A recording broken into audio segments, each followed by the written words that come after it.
Pronto. Agora sim, boa noite. Estamos quase chegando já no final das aulas teóricas. Hoje a gente vai falar de um assunto que começa hoje e termina hoje. Geralmente a gente faz os assuntos dividem em várias partes, né? Mas o tema de hoje, ele termina hoje, começa hoje e termina hoje. E assim, nas próximas mais duas aulas que a gente tem, né? Hoje a gente vai falar de distribuição conjunta. O que é isso? A gente vai ver agora. Deixa. Pronto. Geralmente, o que a gente tem feito até agora, né? A gente tem estudado alguns modelos probabilísticos, só que eles consideram uma única variável aleatória, né? Estudamos a binomial, a normal, a Poisson, a exponencial, mas sempre esses modelos, eles consideram uma única variável aleatória. Só que acontece que em alguns experimentos, na verdade, a gente poderia estar interessado em mais do que uma variável, né?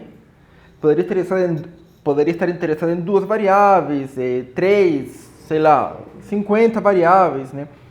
Então, se a gente quisesse modelar tudo isso de forma conjunta, a gente teria que partir para outra abordagem, né?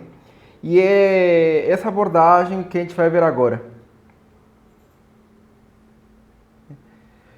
Por exemplo, o que a gente poderia estar estudando, né? A gente poderia ter um experimento onde x é uma variável aleatória e y é outra, que elas tranquilamente poderiam ser o quê? Altura e peso, né? Eu pego todo mundo da turma, começo para fazer algum experimento X, né? E começo a medir essas duas características, né? Então, eu tenho duas variáveis aleatórias. Mas, a gente poderia ter outras variáveis também. X, Y, C, que poderiam ser salário mensal, gasto mensal com educação e, por exemplo, o valor da fatura do cartão, né? A gente teria agora três variáveis aleatórias.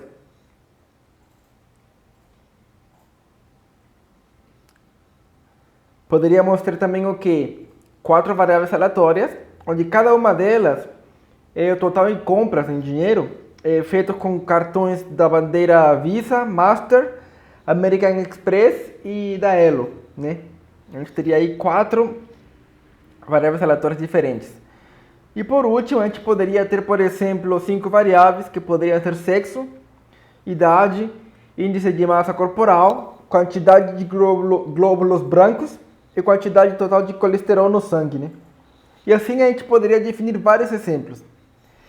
Para trabalhar com este tipo de dados, a gente utiliza o que chama de distribuição conjunta. E é isso que a gente vai trabalhar na aula de hoje. Então, o que é distribuição conjunta? No caso discreto, por exemplo, eu vou falar na maioria dos casos para duas variáveis, mas os resultados eles são generalizáveis tranquilamente para mais do que duas variáveis, né? Por exemplo, seja x e y duas variáveis aleatórias discretas, né, definido num espaço amostral S. Então, a função de probabilidade conjunta, né, P minúsculo xy, é definida por esse cara aqui, né? Que seria a probabilidade de x ser igual a x e y ser igual a y. E quais características tem que ter essa função P para de fato ser uma função de probabilidade conjunta, né? Ela tem que ser não negativa para todos os valores de x e de y, tá? E o somatório de todos os pontos, de todas as probabilidades, de todos os possíveis resultados, né? A soma de tudo isso tem que ser 1, né? Lembrando de novo o caso de ser o evento certo, né? Que acontece todas as coisas, então a probabilidade disso tem que ser 1. Então, para qualquer conjunto A, né, que vai pegar alguns pares de valores x e y, a probabilidade das variáveis aleatórias pertencer a esse conjunto seria dada por essa equação aqui embaixo, né? Basicamente, o que a gente vai fazer? Vai somar as probabilidades, né, para os pontos x e y que satisfaçam a condição de pertencer ao conjunto A, né? Num exemplo, por exemplo, essa tabelinha aqui, ela representa a função de probabilidade conjunta de duas variáveis aleatórias, x e y. E aqui a gente tem que calcular três coisas. Primeiro, calcular o valor de k. Né? Aqui tem um k. Deixa eu pegar esse. Tem esse k aqui. A gente tem que analisar e ver qual que é o valor de k, né? Para satisfazer a condição de ser uma função de probabilidade conjunta. Depois, a gente vai calcular a probabilidade de x for maior ou igual do que 2 e y ser maior ou igual do que 3. E, finalmente, vamos calcular a probabilidade de x ser igual a 2. Então, como a gente sabe que a soma de todas as probabilidades tem que dar 1, né? A gente tem o que aqui? 0.3 mais 1, 0.4, 0.5 com esse carinha aqui, 0.7 com esse carinha aqui e finalmente 0.9, né? Então a soma de todo mundo está dando 0.9. Só que a soma de todo mundo deveria dar 1, né? Então esse valor de k é 0.1, né? É bastante fácil de calcular, né? Agora, se a gente quer a probabilidade de x ser maior ou igual do que 2 e y ser maior ou igual do que 3, a gente tem que pegar o quê? Cada uma das probabilidades que satisfaz essa condição, né? Por exemplo, a probabilidade conjunta 2, 3, né? 2, 3, que seria esse cara aqui, né? Ela satisfaz a condição, né? Porque x maior ou igual do que 2 e y maior ou igual do que 3. O 2, 4 também satisfaz, né? Porque x está sendo maior ou igual do que 2 e y maior ou igual do que 3. O 3, 3, ele também satisfaz, né? Porque, de novo, x está sendo maior ou igual do que 2 e y maior ou igual do que 3. E, finalmente, a probabilidade do ponto 3, 4 também satisfaz as condições, né? Então, a gente soma todos esses pontos e a gente tem que a probabilidade de x ser maior ou igual do que 3 e y ser maior, de x maior ou igual do que 2 e y maior ou igual do que 3, isso daí é 0.3. E por último, se a gente quisesse a probabilidade... Só um minutinho. Eita, desculpa aí, pessoal. Se a gente quisesse a probabilidade de x ser igual a 2, a gente teria que fazer o quê? Somar todas as probabilidades, né? Para as quais x é igual a 2, certo? Valeu, Murilo. Então a gente teria o quê? 2, 1, 2, 2, 2, 3 e 2, 4, certo? Por quê? Porque eu estou somando todos os pontos para os quais essa probabilidade está sendo satisfeita, né? De x ser igual a 2, né? Então a gente teria 0.3 mais 0.1 mais 0.2 seria 0.6, né? Deixa eu botar aqui. Como a gente viu no último caso, em muitas situações a gente tem a distribuição conjunta, a probabilidade conjunta, só que na verdade podemos estar interessados apenas na distribuição marginal, como no caso de x ser igual a 2, né? Ok, a gente poderia somar todos os pontos, né? Mas à medida que você tem mais coisas, fica mais trabalhoso fazer isso, né? Então, é bem melhor você calcular as distribuições marginais e depois fazer a conta, né? Mas o que é essa distribuição marginal que eu estou falando?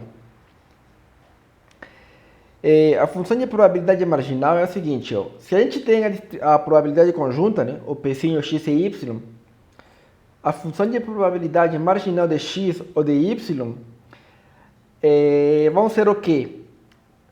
Para calcular em x, você soma tudo os y, né, para esse ponto x, que nem a gente fez para o caso de x igual a 2, né? Somou 2 com todos os pontos de y, só que eu vou somar aqui para todos os pontos x. E se eu quero a marginal de y, eu vou somar todos os x por os quais esse epsilonzinho acontece. Por exemplo, no caso anterior, que a gente tinha essa tabela aqui, como que a gente faria para calcular as probabilidades marginais, né? Eu teria que calcular, por exemplo, para x igual a 1, x igual a 2 e x igual a 3. teria que fazer o quê? Somar todos os y para x igual a 1, todos os y para x igual a 2 e todos os y para x igual a 3. De forma semelhante, se eu quero a marginal de y para 1, 2, 3 e 4, eu somo todos os valores de x para y1, todos os valores de x para y2 e assim até o último, que seriam todos os valores de x para y4, né? Então, no caso de x aqui, a gente tem o que? A somatória em y dessa probabilidade aqui, né? Então, basicamente, eu vou somar 1 mais 1, 0.1 mais 0.1, 0.2, né, que seria o primeiro. O segundo a gente já tinha calculado, que era 0.6, e o último, que apenas é 0.2, né? Então, dessa forma, a gente calculou a marginal de x. E no caso da pergunta anterior, que era qual que é a probabilidade de x ser igual a 2, a gente já teria bem mais fácil visualizado o valor da probabilidade correspondente.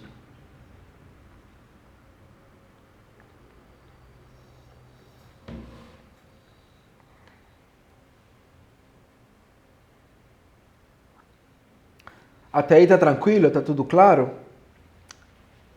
Acho que sim, não é tão complexo assim, talvez. Mas se alguém tiver alguma dúvida, pode perguntar, viu? Tudo certo. Então, beleza, vamos lá. Assim como no caso de uma única variável, a gente viu caso discreto e caso contínuo, a gente já definiu tudo isso para o caso discreto, né? A função de probabilidade conjunta e as marginais. Então, vamos agora definir para o caso contínuo. Eu sempre erro aqui e aperto errado.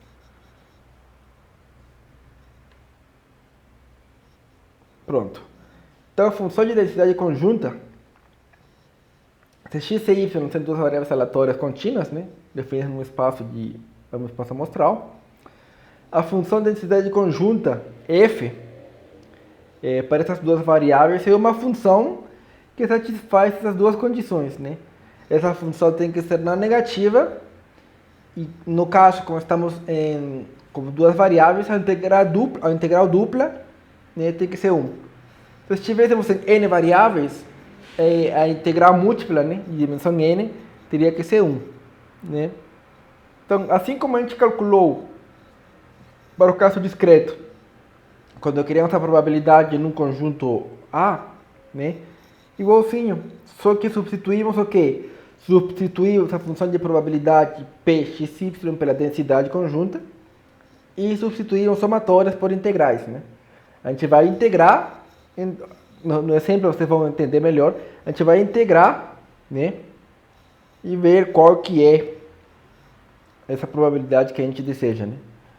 No caso particular de um conjunto A, por exemplo, que seria esse aqui, né, x está entre A e B e y entre C e D, seria a integral de A, B, C, D da densidade conjunta, né? Aqui, desculpem, aqui é diferencial de x e diferencial de y, tá?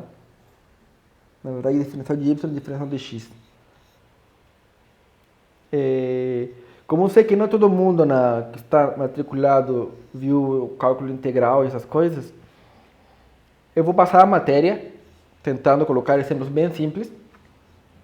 E na prova, se eu colocar alguma coisa de integral, vai ser como... Assim como na primeira prova teve 6 questões e você escolher as 5, né? Se eu colocar uma coisa de integral, vai ser uma coisa do tipo, né? Para quem não sabe integrar ainda e consegue fazer as outras questões. Mas eu vou tentar pegar principalmente a parte discreta para que todo mundo consiga fazer. Mas é bom que vocês tenham uma olhada nisso aqui porque é importante também. Então vamos lá. Deixa aparecer aqui na tela, que no meu ficou branco. Pronto. Suponha que a densidade conjunta dessas duas variáveis aleatórias contínuas é dado por esse carinha aqui, né? Uma constante c, que a gente vai ter que calcular, x² y, e os limites dessa densidade estão definidos aqui, né? x² menor do que y, menor ou igual do que y, menor ou igual do que 1. Né? Esse era o caso contrário. Então, temos que calcular o valor de c e temos que calcular essa probabilidade. Beleza. Como que a gente faz isso? No caso de somatório era bem mais fácil, né? A gente agora vai ter que fazer integral, mas para fazer integral, a gente tem que primeiro definir os limites de integração, né? Esses limites aqui dá uma ideia de onde está o definido x e y fora de zero, né? Mas a gente tem que definir os limites de integração para conseguir integrar corretamente. Então o que eu vou fazer? Eu fiz o gráfico dos limites, né? A gente tinha x quadrado menor ou igual do que y menor ou igual do que 1, né? Então nessa linha verde é o x quadrado, tá? Definido em todos os reais, né? E o y era que? Menor ou igual do que 1, né? Então essa linha aqui, horizontal é o 1, tá? Então, o y, ele vai de onde? Segundo a definição anterior, de x quadrado até 1, né? Então, vai de x quadrado, da curva verde, até a linha reta azul, né? Então, tudo isso seria o que a gente tem que integrar, né? Integrar em toda essa área, né? E, bom, quando eu traço a linha aqui dos limites de x, logicamente, como y é menor ou igual do que 1 e x quadrado menor ou igual do que 1 também, o x vai de menos 1 a 1, né? Que seriam essas linhas tracejadas aqui na vertical, né? Então, nosso x vai de menos 1 a 1 e nosso y vai de x quadrado até 1, né? Esse seria todo o campo de variação que deveria integrar e deveria dar 1, né? Por quê? Porque é uma densidade conjunta, né? Então, ela está definida em todos os reais, só que fora desse intervalo aqui que a gente acabou de ver é zero, né? Substituo aqui. O que eu estou fazendo? Estou ordenando aqui, estou organizando para integrar primeiro a função de y, que vai ficar mais fácil, e depois a função de x, né? Como a constante c e o x quadrado é constante, quando integro no y, né, eu coloco ele para fora e vou ter a integral de x quadrado até 1 de y diferencial de y. Que esse integral é quem? Y quadrado dividido por 2, avaliado em 1 e x quadrado, né? Então, trabalhando essa parte aqui que está entre parênteses, vai ser meio dividido por x elevado a 4 sobre 2. E tudo isso agora eu tenho que integrar, né, no x. De onde a onde? De menos 1 a 1. Então, começa a multiplicar, né, vai ser a integral de menos 1 a 1 de c x quadrado sobre 2, menos a integral de menos 1 a 1 de c x elevado a 6 sobre 2. Né? Então, aqui vai ser c x ao cubo dividido por 6, né? Porque aqui vai mais 1 aqui também, e 3 vezes 2 é 6. E no outro caso vai ser c x elevado a 7 dividido por 14, né? 7 em cima, 7 embaixo, multiplicado por 2, 14. E agora é só avaliar, né? Só avaliar esses pontos e a gente vai ter o quê?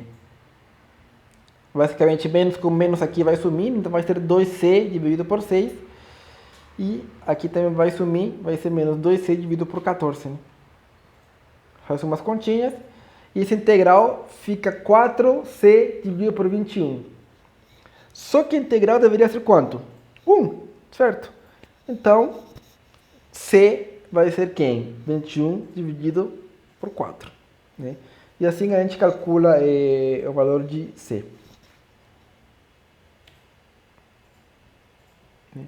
Agora, para calcular a probabilidade desejada, a gente tem que definir limites de integração de novo, né? Eu fiz o gráfico aqui. Essa curva, essa linha x igual a y, essa reta vermelha aqui.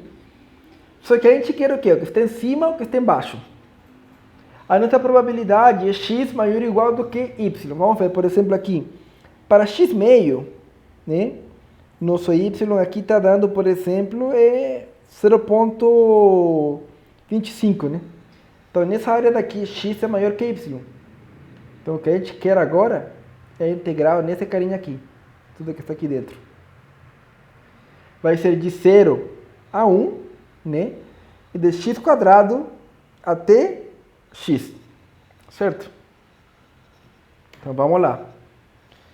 De 0 a 1, de x quadrado até x, o que está aqui é nada mais do que a densidade conjunta substituindo o valor de c pelo valor apropriado que a gente calculou há um tempinho atrás.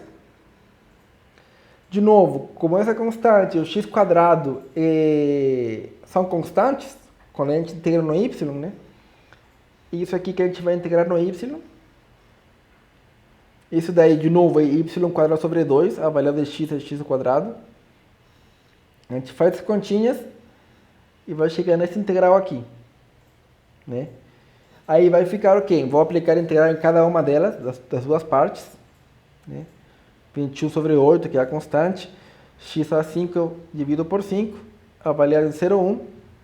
Aqui também 21 dividido por 8 é a constante, x elevado a 7 sobre 7, 0,1. E fazendo um pouquinho de contas, vai chegar que isso daqui é 3 dividido por 20, né? Então, qual que é o desafio quando você trabalha com distribuição conjunta? Principalmente, definir os limites de integração, que é a parte talvez mais chatinha, tá? Porque vocês veem que ambos os conceitos, tanto na parte discreta quanto na parte contínua, são os mesmos, né? Só que no caso de contínua complica mais um pouco por causa da integral, né? Além que você tem que saber regras de integração, né? Definir bem os limites e saber regra de integração.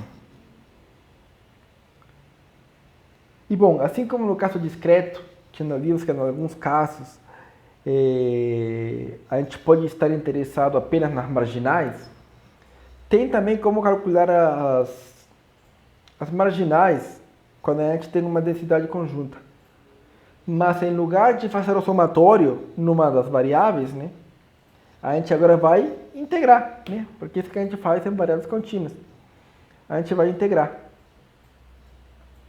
Então, dada uma função de densidade conjunta, fxy, as densidades marginais para x e para y vão ser dadas por essas duas aqui, né?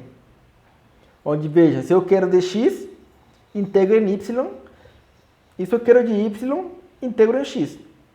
Né? Professor, se eu tenho mais variáveis, se você tem n variáveis, x1, x2 até xn, e você quer a marginal de x1, você vai ter que integrar nas n-1 variáveis para obter o x1. Entendeu? A ideia é a mesma, você integra em tudo para ficar só com aquilo que você quer. Você faz somatório em tudo para ficar apenas com aquilo que você quer. Por exemplo, essa daqui é a densidade conjunta, tá? Aquela mesma densidade que a gente já calculou no exemplo anterior. Mas a gente quer agora a marginal em x, a marginal de x, né? Então, o que a gente tem que fazer? Integrar em y. Então, eu vou integrar de quem? No domínio todo, né? Na variação toda, de menos infinito a infinito. A densidade. Integro em y. Então, x quadrado e 21 dividido por 4 são constantes. Então, integrar a integral de y, diferencial de y, é y quadrado sobre 2, avaliado nos pontos 1 menos o ponto x quadrado. Né? Então, de uma forma bem simples, a gente calcula a densidade marginal de x. Se a gente quisesse do y, igualzinho, fazia o exercício igual, só que integrava em função de y, né? de x, quer dizer. O y ia sair porque é constante, ia ter que integrar x, ia ficar 21 dividido por 4, x ao cubo sobre 3, né? Avaliado nos pontos respectivos e pronto. Mas a ideia acho que ficou clara. Bom, a gente viu, né, que geralmente existe uma relação, por exemplo, no caso que a gente queria integrar, né, para calcular algumas probabilidades, a gente vai considerar a área correta, né. Isso daí não é tão fácil assim, dependendo da função que você tenha, né. E muitos dos resultados que a gente utiliza, quando as variáveis aleatórias são independentes, as contas ficam muito mais fáceis, né. Muitos desenvolvimentos que tem na estatística assumem independência, tá? Muitas das técnicas, por exemplo, machine learning, né, assumem que as observações, algumas são independentes em algumas coisas, né, outras não, mas várias coisas ficam mais fáceis quando você assume de alguma forma independente. Só que o que é independência? A gente viu independência apenas de eventos, né? Agora a gente está falando de independência de variáveis aleatórias. Bom, em muitas situações, as informações sobre o valor observado de uma das variáveis, né, dá para a gente informação sobre a outra, né?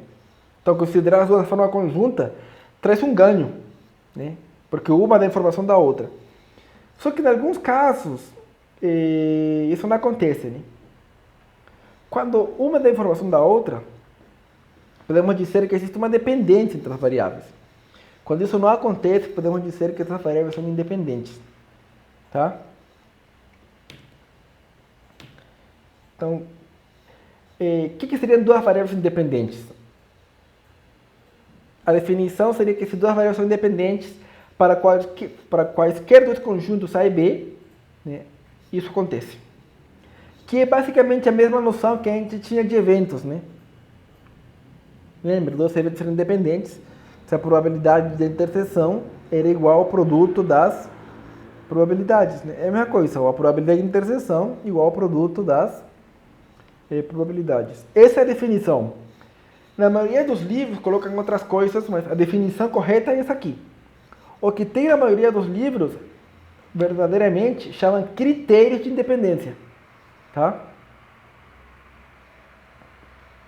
Por exemplo, esse critério de independência aqui, x e y são independentes se a distribuição acumulada conjunta é igual ao produto das distribuições acumuladas de x e de y. Né? Essa é uma definição que dá em bastantes livros textos, mas na verdade é um critério de independência. E também, por exemplo, tem um critério que se x e y são independentes, se somente se, esses três se somente se, né? Para cada par de x e y, para o caso contínuo, temos que o produto que a densidade conjunta é igual ao produto das densidades. E para o caso da discreta, temos que a probabilidade conjunta é igual ao produto das funções de probabilidade. Né? Então, se isso acontece, então a gente está com variáveis aleatórias e independentes. Isso significa que a gente teve sorte, porque vai facilitar bastante na hora de fazer as contas. Vamos ver alguns exemplos. Imagine que duas medidas independentes, né, referentes à chuva, são tomadas durante um período de tempo na região metropolitana de São Paulo. Tá? E a função de densidade de cada medida é dada por essa aqui. Quer dizer, as duas têm a mesma densidade. E qual seria a densidade conjunta? Calcular essa probabilidade aqui, quer dizer, de x ser menor ou igual do que meio, e y ser maior ou igual do que 0,3, e calcular essa outra probabilidade aqui, x mais y menor ou igual do que 1. Vamos ver se facilita realmente alguma coisa nas contas. Né? Primeiro, como são duas medidas independentes, a densidade conjunta é que o produto das densidades. Né? E como a densidade é igual para as duas, seria 2x vezes 2y, ou seja, 4xy, x variando de 0 a 1 e y também variando de 0 a 1, certo? E acabou. Como temos independência, a gente já tem a densidade conjunta. Facinho. Para calcular a probabilidade, lembra que pela definição ela falava assim, a probabilidade de x pertencer a A e y pertencer a B seria igual à probabilidade de x pertencer a A multiplicada pela probabilidade de y pertencer a B, né? Então, é a mesma coisinha aqui, ó. X menor ou igual do que meio e y maior ou igual do que 3. Como são independentes, eu vou calcular cada uma de forma independente, né? Então, integraria 2x de 0 a meio, que fica super fácil. E integraria 2y de 0,3 a 1, que também fica fácil. Aí, quando multiplico, dá 0,2275. Então, de fato, aqui não tive que fazer a área de integração, nada não. Por quê? Porque tem a vantagem que são independentes, então ganhei uma informação importante que me facilita um pouco as contas. Pelo menos nesse caso. Agora, para o caso de x mais y, eu achei que era bem mais fácil, na verdade, fazer isso aqui. De novo, eu defini suas limites de integração. X vai de 1 a menos y, ou y vai de 1 a menos x, e x vai de 0 a 1. Integrar e bora, né? Não tem muita mágica nesse integral também, não. Mas vocês entenderam qual que é a ideia de independência, né? Independência conjunta igual produto das marginais. Se isso acontece, então, são independentes. Tanto para o caso contínuo, que vai ser a densidade, né? Ou para o caso discreto, que vai ser a função de probabilidade. Aqui, por exemplo, a gente tem essa função aqui, essa tabelinha com a função de probabilidade conjunta. A gente quer saber se x e y elas são independentes, né? Como que a gente sabe se são independentes? Se a probabilidade de x e y, né, para todo x e y é igual ao produto das marginais. Né? Então, passo 1, calcular as funções de probabilidade marginais e depois verificar se o produto das marginais vai dar a conjunta que está definindo na tabelinha. Então, bom, eu aqui já calculei as marginais, né? Seria a marginal de x, seria aqui a marginal de y, tá? Então, o que acontece? Para que eles sejam independentes, vamos ver, 0,3, né? Esse cara aqui, 0,3, multiplicado por 0,2, é 0,06? Sim, beleza. Vamos para o próximo. 0,1 multiplicado por 0,2 é 0,02? Sim, então beleza. Próximo. 0,2 multiplicado por 0,2 é 0,04? Sim. Próximo. 0,4 multiplicado por 0,2 igual a 0,08? Sim. Beleza. E assim a gente tem que verificar um a um cada um dos casos. Nesse caso aqui, você consegue verificar rapidinho que de fato todos os produtos são iguais, das marginais são iguais à conjunta. Então a gente fala que elas são independentes, né?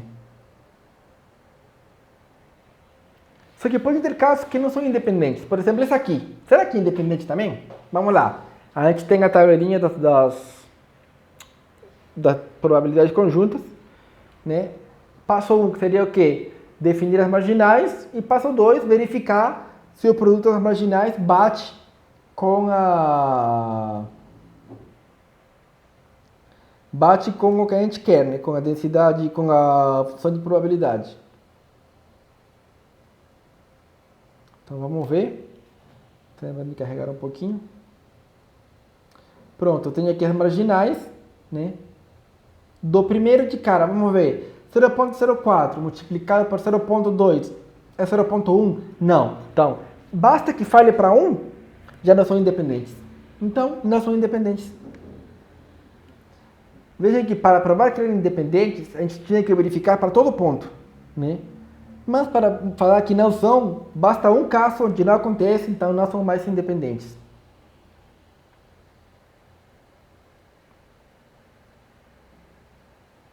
Tá?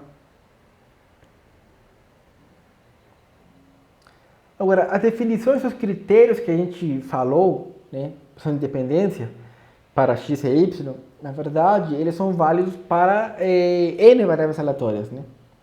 Então, por exemplo, se eu quero definir independência para n variáveis aleatórias, x1, x2, até xn, eu diria que essa probabilidade aqui conjunta, né, x1 pertencer a 1, x2 a 2, assim, se ela for igual ao produto das marginais, tem independência. E quando eu falo dos critérios, também aplica, né? Os critérios também a gente pode escrever para vários casos, né? A função de distribuição acumulada conjunta a C de variáveis aleatórias, se ela for igual à função de distribuição acumulada de cada uma das marginais, então tem independência, né? E o mesmo acontece para o outro critério, que é das densidades e da função de probabilidade, né? Tá lembrando de carregar aqui. Você vê que se a densidade da, da conjunta da Sene é igual ao produto das densidades marginais, então temos independência. Na verdade, se somente se não então, né? E no caso discreto, se a função de probabilidade conjunta das n variáveis aleatórias é igual a produtos marginais para todos os valores x1, x2, xn, então a gente tem independência também. Um resultado interessante, uma consequência interessante dessa independência, que eu não vou mostrar aqui porque depende da função de elaboração de momento dessa prova, né? Mas é quando temos, por exemplo, variáveis aleatórias independentes, que cada uma delas siga uma distribuição com uma média e um desvio padrão, né? Por causa de independência, a gente consegue provar, né, que a soma delas, das variáveis aleatórias, vai ser uma normal que com uma média, que é a soma das médias, e com um desvio padrão, que é a raiz quadrada da soma das variâncias, né? Então, o conceito de independência nos ajuda a provar esse resultado, né? E um corolário desse teorema é que, por exemplo, se x1, x2, xn é uma normal, mi sigma, né? A média amostral também é uma normal, tá? A média amostral também é uma normal, com média mi e variância sigma dividido por raiz de n, né? E esse é um resultado bem interessante que a gente utiliza bastante. Talvez, se a gente ver trabalho de confiança, a gente vai ver um pouquinho, mas é um resultado bastante interessante esse aí. Bom, e para vocês darem uma reforçada nesse assunto aqui, vocês podem ver o livro do Ross, seção 6.1, 6.3, ou o capítulo 5 do Devor, sei lá como que fala. E tem as listas de exercícios também, né? Repito, se você não sabe integrar ainda, eu estou tentando fugir, tanto na explicação quanto na prova, vou tentar fugir também de integral, para todo mundo para todo mundo ter as mesmas oportunidades, né? E eu vou tentar focar mais na parte discreta, pelo menos para avaliar vocês, tá? Mas é bom que vocês entendam as duas perspectivas, tá? A gente tem visto aqui o caso de que todas as variáveis aleatórias ou são discretas ou são contínuas, porque é mais fácil, mas tem também como misturar essas coisas e vai ficando um pouquinho mais trabalhoso, tá? Bom, a aula de hoje foi isso. Segundo o cronograma, na próxima aula a gente deveria ver estatística descritiva e no final teremos a central de limite, tá? Só que como na lista eu coloquei uma questão de ter uma central de limite, o que eu vou fazer? Na próxima aula, aqui na segunda, eu vou dar a matéria de teoria central do limite, tá? Para que vocês tenham mais tempo de fazer a lista. E na última aula, eu vou falar de estatística descritiva, que provavelmente vocês todo mundo já sabe, né? Que é mais simples, né? Então na próxima aula eu vou focar no teorema central do limite. Esse provavelmente é o tópico mais importante da matéria toda, tá? Porque a gente utiliza muito em outras matérias, em outros cursos, então prestem muita atenção na próxima aula. Estudem um pouco o que já vimos hoje, não deixem para estudar no final, tá? E é isso aí. Alguém tem alguma dúvida? O Igor, o Carlos, o Caio, os 3 sobreviventes.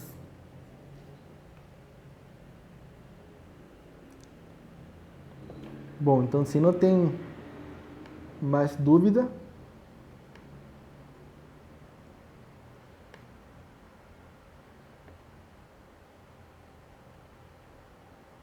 toda. Eu sei que é muita coisa, né? Mas assim, eu apresentei a parte integral, que é provavelmente a parte mais chata, né? Mas tentem entender o conceito, não se preocupem muito com tentar calcular integral agora. Eu só coloquei porque quem já sabe talvez esteja interessado. Mas foquem bastante no conceito de independência, que é importante. É bem importante esse conceito, tá? Foquem bastante no conceito de independência. Quando saber quando é independente e quando não é independente. Tá bom? Então é isso, pessoal. Até a próxima aula. Boa semana aí, bons estudos. Até mais.